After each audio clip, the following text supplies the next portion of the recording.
আহলাল কুবুর আমরা যেখানে আসলাম এখানে তৎকালীন রাষ্ট্রপতি শহীদ জিয়াউর রহমানের সমাধি।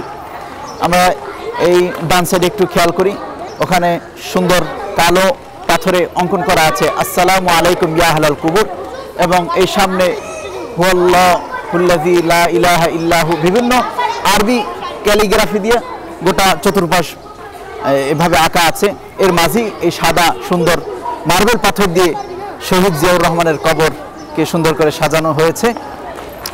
এটা হলো শেরেবাংলা নগরে অবস্থিত চন্দ্রিমা উদ্যানে। 1981 সালে যখন শহীদ জিয়াউর রহমান উনি সেনা অভ্যুত্থানে যখন ইন্তেকাল করেন, তখন চিটাগাং থেকে ওনার এই লাশকে নিয়ে আসা হয় এই চন্দ্রিমা উদ্যানে, এখানেই দাফন করা হয়।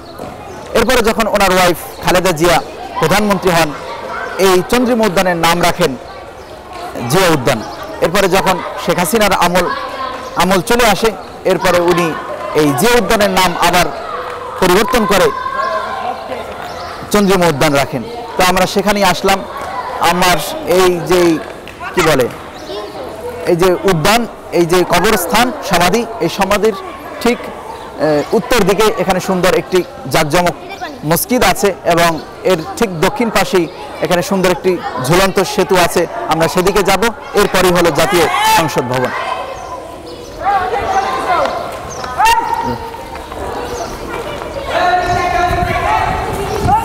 এদিকে এসো, এদিকে এসো, এদিকে এসো।